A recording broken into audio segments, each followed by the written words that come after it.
The real problems are the availability of the vaccine and the rate of uptake, not whether or not the military is able to distribute boxes of vaccines that we actually don't even have in our inventory yet.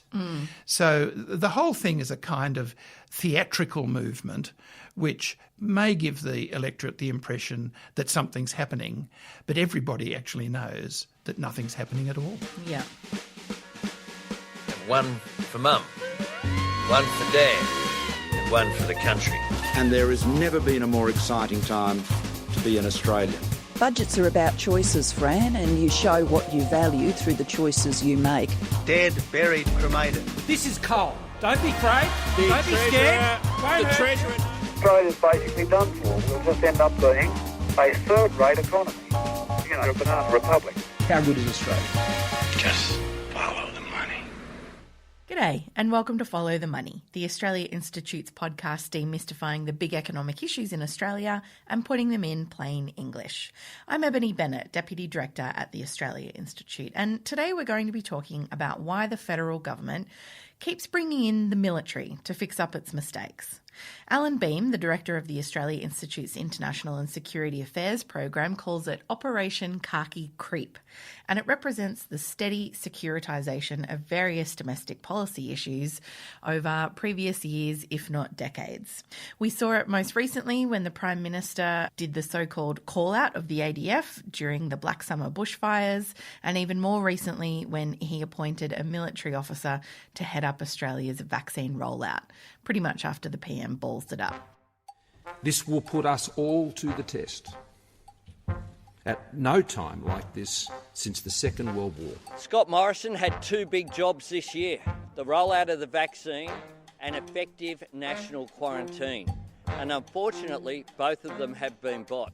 Defence Force personnel will take charge of Australia's aged care vaccine rollout following a week of repeated bunking. The Commonwealth is now calling in the Army. Because mistakes with the rollout just keep happening, Pete, and targets are not being met. And just like every other step in our response to the pandemic, it's up to the military to help. We need a sense sense of wartime urgency, and it's just not there, and it's never been there. And Lieutenant General J.J. Fruin, former commander of operations in Iraq and Afghanistan, to join Commodore Eric Young. So Operation COVID Shield, led by Lieutenant General Fruin, is continuing to drive the vaccination program forward. So that's what we're going to be talking about today. G'day, Alan. Thanks for joining me. G'day, Ebony. Good to be back. So firstly, Alan, can you just outline for us this concept of securitisation? What does that mean? It means that whenever a government has a really big problem on its plate and it's failing to address it and deal with it effectively, it's got to find somebody or something that has got enough authority and enough credibility to allow the government to get off the hook and take charge. And what better organisation could it find but the Australian Defence Force, which everybody loves and everybody trusts. So if you've got something which is really big, like the issues over in the Northern Territory at the time of the Children's Lives Matter or Children's Lives Are Sacred, the military was brought in to deal with child sexual abuse. It didn't work, but it was very dramatic, so there was a lot of theatre to it. So here we find again, with the appointment of a three-star general, that is a general of the same rank as the Chief of Army, Navy and Air Force, to deal with the rollout of a vaccine that the government has not been doing very well. You have the same phenomenon at play. Bring in the military and that'll fix the problem. Can I just question that just on a personal note? I read a lot of American and listen to a lot of American pop culture. They say Lieutenant General. Do we say Lieutenant or Lieutenant General? We say Lieutenant General, but the Americans do say Lieutenant. Thank you for clearing that up for me. So you've talked about the Little Children Are Sacred report, bringing in the military to deal with child sexual abuse. We've obviously seen it with the vaccine rollout, but there's other instances where we've seen it as well. How far back does this go? Look, it goes back a long way, but it's an in extremis thing. And of course, governments are very happy, and they should, use the military in times of serious national distress, like floods and cyclones, and even bushfires. Though with bushfires, you've got to be a bit more careful because the military are actually not trained to fight them, and so the military would be in the same danger as anybody else if they went rushing in to deal with a conflagration. So you've got to be very careful there.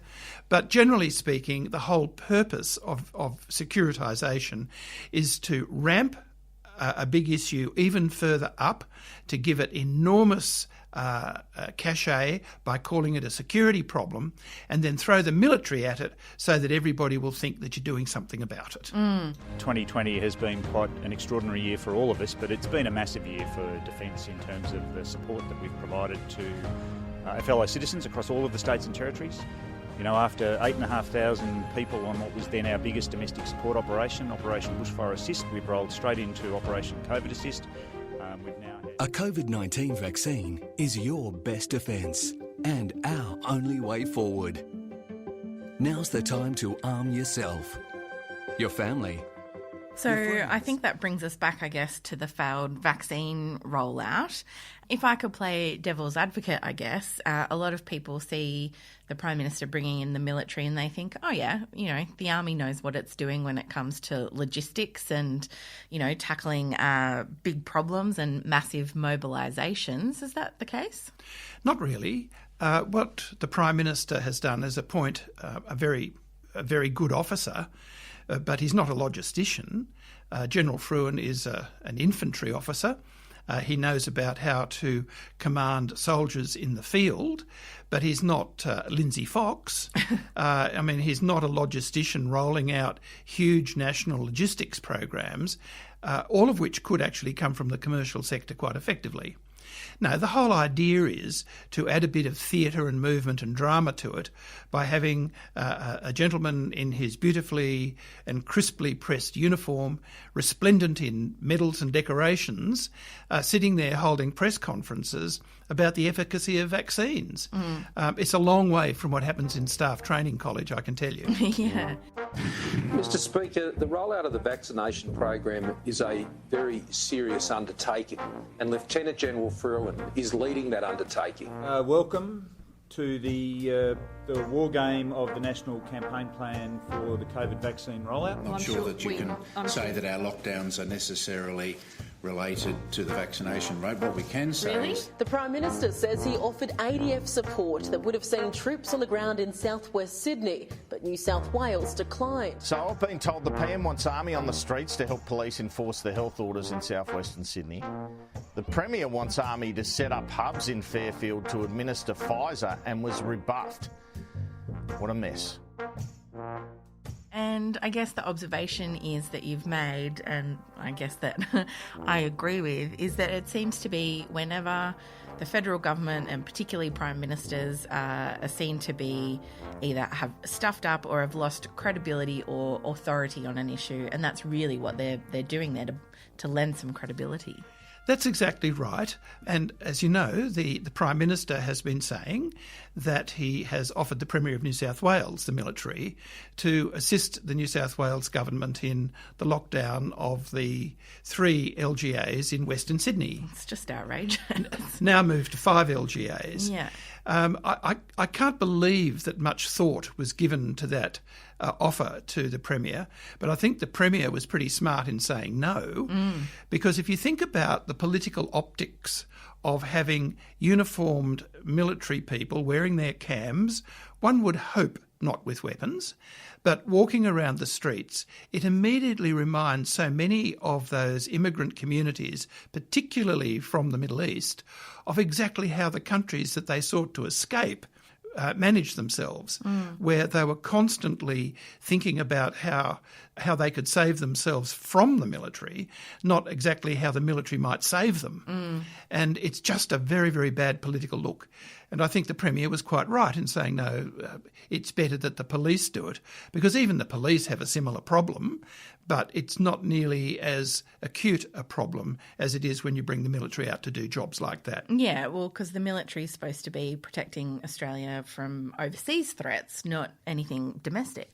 Well, the military has got a capacity to come to the assistance of the civil community, which is what it does when it helps farmers out by taking bales of hay and dropping them out of the back of an aeroplane.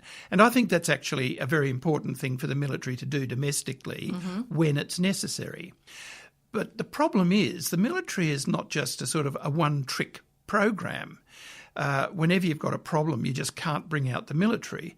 And there has been a fair bit of commentary, not least of all from the Australian Defence Association, saying, well, look, we'd better think this through a bit better because we're running the risk of giving the military in Australia a political role, which is an absolute no-no for an all-volunteer, community-based force in an open, democratic society such as ours. The military have really only got one role, which is the defence of the nation, but because it is a 24/7 organisation, it can be brought in under very particular circumstances to help people out. But it can't be the sort of the port of first call when you've got a problem that's got out of hand. And that, I think, is the unfortunate position into which Lieutenant General Fruin has been put. And it certainly seems like not something that necessarily even ministers within the government would agree with. I know Peter Dutton has been very vocal on exactly what the role of the military is. We don't have the capacity to embark on these sorts of quasi-political agendas. We need to make sure that our troops are in the best possible trained fighting machine in the world. And that's why our allies respect us and it's why our enemies fear us. And that's how it should be. And this doesn't seem to fit within those parameters. It certainly doesn't fit within those parameters. He's very worried about it being too concerned with being woke. Well, I'm not sure what woke really means because it's used so many different ways. But I think the problem that the Defence Minister has, of course, is that he was party to the securitisation and the militarisation of the refugee problem, where the safety of life at sea, which is the issue around which the whole of the Tampa incident took place, was suddenly converted into a threat to Australia, so special forces were sent to contain that ship. And then after that... Which had never been done prior to that. No. And, I mean, you can use the military to save lives at sea, but what you don't do is use the military to lock people up at sea when, in fact, they're refugees.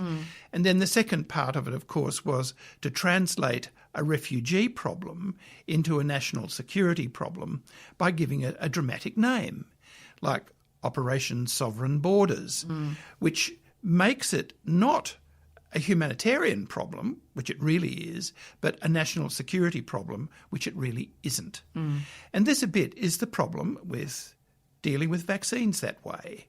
Yes, it's a human security problem in a sense that we do want people to get vaccinated and that we hope that most Australians do so. But that's not a role generally for the military.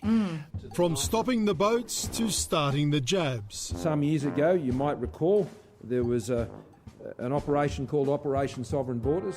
A military-style whole-of-government response he imposed on boat arrivals as Immigration Minister, hugely controversial but highly successful.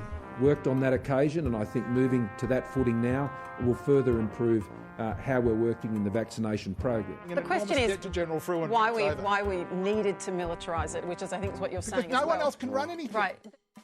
And there would be plenty of organisations in Australia, not least of all, in my own opinion, the Department of Health. That was where I was going next, Alan. I'm glad you brought that up.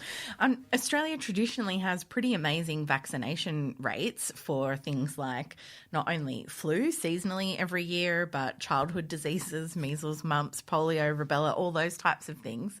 We're pretty good, apart from, the pockets like around Byron Bay with vaccine hesitancy and stuff like that. Like we do these kinds of things regularly. Is there any reason the department shouldn't be entrusted with rolling out the vaccine? Well, obviously not in my opinion. I think that there are plenty of people in that department who have got the smarts to be able to do it. And if the Prime Minister was lacking confidence in the Secretary of the Department or in the department itself, he certainly, had he wished, could have called on Jane Halton, the previous secretary, in whom he evidently reposes an enormous amount of confidence. She's a very smart person and at least would have been able to maintain the clear appearance of civilian control of a social policy problem in the civilian domain. But I think you make things very blurry when you start turning social policy problems into military problems, which is why I mentioned the Northern Territory intervention. And anybody who knows much about what happened in the Northern Territory will know what a complete and disastrous failure it was, that it deeply offended the First Peoples of Australia, and it didn't work. And I just think you've got to think twice all the time about whether or not you're going to elevate a problem like COVID into a military problem and bring the generals in when they're not actually particularly trained to do it. Do you think it has helped restore the Prime Minister's credibility and authority? No. When we see the demonstrations that took place over the weekend, which were demonstrations that had to be properly controlled by the police and so on, it's as though the vaccine rollout is taking place in an altogether parallel universe, where the real problems are the availability of the vaccine and the rate of uptake, not whether or not the military is able to distribute boxes of vaccines that we actually don't even have in our inventory yet.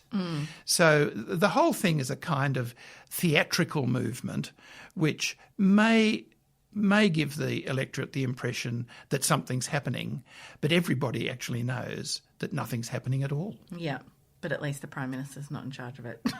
Well, that might be the truth, but one wonders whether General Fruin is. And if he's not, then you have to ask the more fundamental question, who is? Thanks very much, Allan. That's all we've got time for today.